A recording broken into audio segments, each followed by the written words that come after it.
Hello all. Assalamu alaikum warahmatullahi wabarakatuh. Welcome to my channel Home Cooking with Zainul. This video sponsored by BuyMode e-shopping app. BuyMode e-shopping application is one of the shopping app now available Play Store and App Store. நம்ம BuyModeல இப்போ கூட offer போய்கிட்டே இருக்குது. கண்டிப்பாக miss பண்ணாமல் போயிட்டு check பண்ணுங்கள். அப்போ தான் உங்களுக்கு இதோட ஆஃபர்ஸ் என்ன, பெனிஃபிட்ஸ் என்ன கொடுக்குறாங்கன்றத தெரிஞ்சிக்க முடியும். நான் லிங்க்கை டிஸ்கிரிப்ஷனில் கொடுத்துருக்குறேன். கண்டிப்பாக போயிட்டு லிங்க்கை கிளிக் பண்ணி இன்ஸ்டால் பண்ணி செக் பண்ணி பாருங்கள். நம்ம வீடியோக்குள்ளே போகிறதுக்கு முன்னாடி என்னுடைய சேனலை சப்ஸ்கிரைப் பண்ணி பெல் ஐக்கானை கிளிக் பண்ணி வச்சுக்கோங்க. இன்றைக்கி நான் காய்கறிகளை எப்படிலாம் நம்ம யூஸ் பண்ணலாம், அதை எப்படி வச்சு யூஸ் பண்ணலான்றதை தான் செகண்ட் பார்ட்டாக பார்க்க போகிறோம். ஃபஸ்ட்டு கத்திரிக்காவை ஹாட் பாக்ஸில் மூடிட்டாக்கா எப்போவுமே காய் வாடாமல், அதாவது வதங்காமல், நிறம் மாறாமல் அப்படியே இருக்கும். இது ஃபஸ்ட்டு பார்ட்டிலே நான் சொல்லியிருப்பேன்.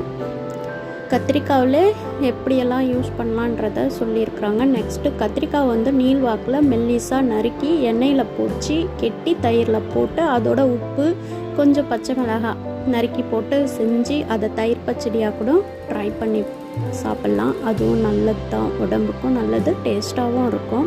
நெக்ஸ்ட்டு வெண்டைக்காவை நம்ம துணியில் நல்லா சுற்றி அதை பாலித்தீன் கவரில் துணியில் சுற்றிட்டு அப்புறம் பாலித்தீன் கவரில் வச்சு ஃப்ரிட்ஜில் வச்சிட்டோன்னா நம்ம நீண்ட நாட்களுக்கு அது அப்படியே இருக்கும். அதே மாதிரி வெண்டைக்காயோடைய காம்பையும் தலைப்பாகத்தையும் நறுக்கி விட்டு அதை மறுநாளுக்கு சமைக்கிறதுக்கு வச்சா முத்தி போகாமல் இருக்கும். சில டைம் ஒரே நாள்லேயே முத்திடும்ல, அந்த மாதிரி ஆகாது.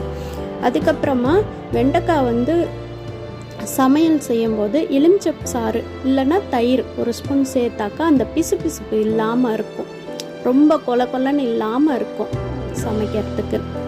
நெக்ஸ்ட்டு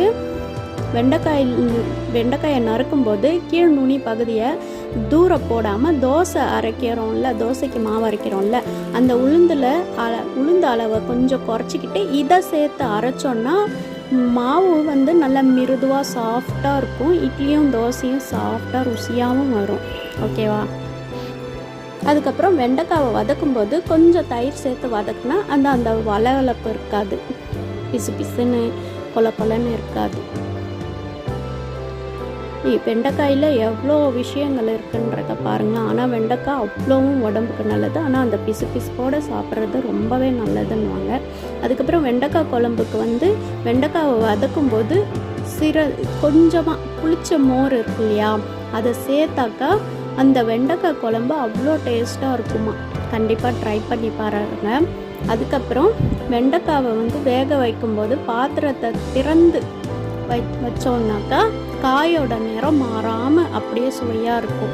அதுக்கப்புறம் பச்சை மிளகாயில் உள்ள காம்பு பகுதியை நீக்கிட்டு அதை ஃப்ரிட்ஜில் வச்சா நீண்ட நாட்களுக்கு அது பச்சையாகவே ஃப்ரெஷ்ஷாகவே இருக்கும். நான் இப்படி தான் யூஸ் பண்ணுவேன். எப்போவுமே காம்பை கிள்ளி போட்டுட்டு அப்படியே கவரில் வச்சு ஃப்ரிட்ஜில் வச்சுடுவேன்.